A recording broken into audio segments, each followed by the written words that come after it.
Hi everyone, welcome to LearnLab. Have you ever asked an AI a question and gotten a completely bizarre, made-up answer? That's what we call an AI hallucination.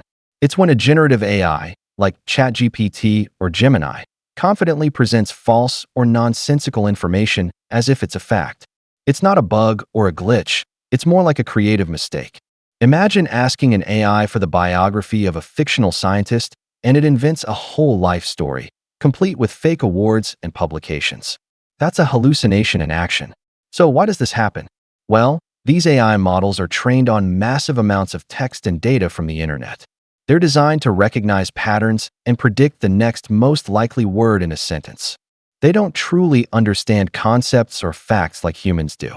When you ask a question, the AI generates an answer by stringing together words that are statistically likely to follow one another based on the patterns it learned. If it doesn't have the exact information you're asking for, or if the data it was trained on is conflicting or incomplete, it might start improvising. It fills in the gaps with what sounds plausible, leading to these confident-sounding but utterly fabricated responses. It's essentially a brilliant pattern matcher that sometimes gets a little too creative for its own good. Now for the big question, how often do these powerful AIs actually hallucinate? The exact percentage is tricky to pin down because it changes with every update and depends heavily on the type of question asked.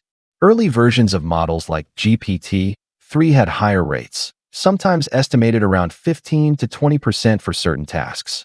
However, newer models like GPT-4 and Google's Gemini have made huge improvements. Researchers and companies are constantly working to reduce these errors. Some studies suggest the hallucination rate for today's top models on factual queries is now in the single digits, maybe as low as 3 to 5%. But if you ask about obscure topics or try to trick it, that number can definitely go up.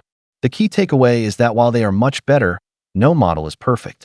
So, how can we deal with these AI hallucinations and use these tools responsibly? The most important rule is to always be skeptical.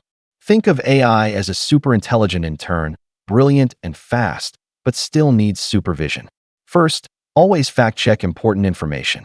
If an AI gives you a statistic, a historical date, or a scientific claim, take a moment to verify it from a reliable source like a reputable news site, a scientific journal, or an encyclopedia.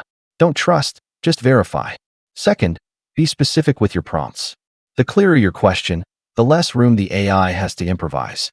Instead of asking, "Tell me about space," try something more focused like, "Explain the main differences between a neutron star and a black hole according to NASA's latest findings."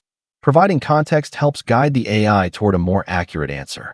Third, you can ask the AI to cite its sources. Try adding, "Please provide sources for your answer," to your prompt. While the AI can sometimes hallucinate sources too, it often pushes it to pull from more concrete data it was trained on. You can then check those sources yourself. Finally, use AI as a starting point, not a final answer. It's an amazing tool for brainstorming, summarizing complex topics, and drafting content.